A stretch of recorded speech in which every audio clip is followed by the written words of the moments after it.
Match সেরা হওয়ার পর কায়েস রহমান লাবিবকে সতীর্থদের অভ্যর্থনা, এবং এটা ক্রিকেটের খুবই সাধারণ একটা রীতি যেটা লাবিবকেও সবাই দিয়েছেন। তবে মজার ব্যাপার হচ্ছে লাবিব তার দলের সর্বোচ্চ রান স্কোরারও ছিলেন না, কিংবা ইনিংসের সর্বোচ্চ উইকেট টেকারও ছিলেন না, তবুও লাবিবই ম্যান অব দ্য ম্যাচ। এই বোধ হয় অলরাউন্ডার হওয়ার সুবিধা। লাবিবের দল অর্থাৎ ইস্ট জোনের ওপেনার ফাহিম মুনতাসির 50 বলে করেছিলেন 68 রান। আবার তার দলের ডানহাতি পেসার আব্দুর রহিম 3 ওভার 4 বলে 18 রান দিয়ে নিয়েছেন 4 উইকেট। আব্দুর রহিমের এত কম ইকোনমিতে 4 উইকেট কিংবা ফাহিম মুনতাসিরের 156 রানের মধ্যে 68, দুটোই নিঃসন্দেহে ম্যান অব দ্য ম্যাচ হওয়ার মতোই পারফরমেন্স। তবুও কায়েস রহমান লাবিবই হলেন ম্যান অব দ্য ম্যাচ। এর পেছনে বড় ক্রেডিট তার এক্স ফ্যাক্টর।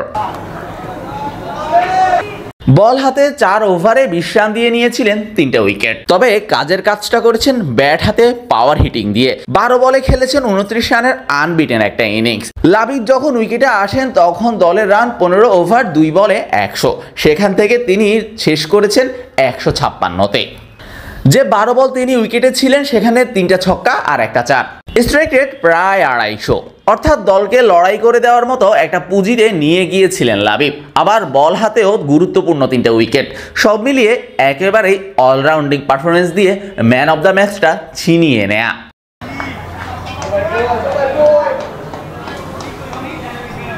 বাংলাদেশ ক্রিকেটকে একটা সময় বলা হতো বামহাতি স্পিনারের খনি। অফ স্পিনারও এদেশে অসংখ্য, তবে অফ স্পিন কিংবা বাঁহাতি স্পিন যেটাই বলুন না কেন, সেই সাথে ব্যাটিংটাই যে সবচাইতে বেশি জরুরি সেটা সাকিব আর মিরাজকে দেখলে একরকম স্পষ্ট, কিংবা শেখ মাহিদিরাও হতে পারেন উদাহরণ।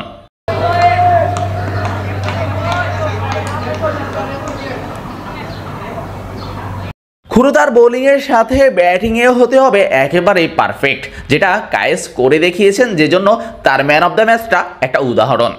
কায়েস রহমান লাবিব একটা উদাহরণ মাত্র।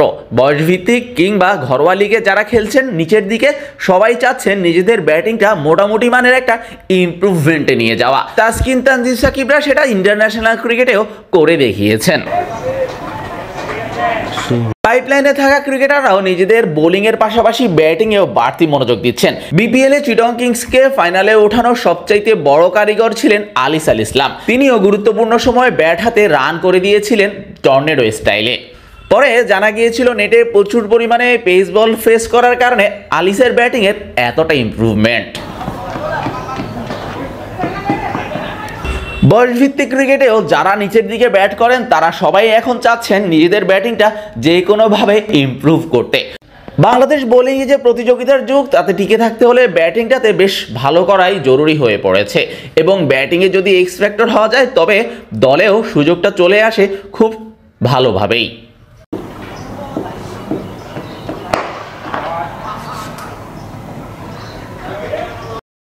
সিলেট ইন্টারন্যাশনাল ক্রিকেট স্টেডিয়াম থেকে শাহরিয়ার শাওন, মিডফিল্ড।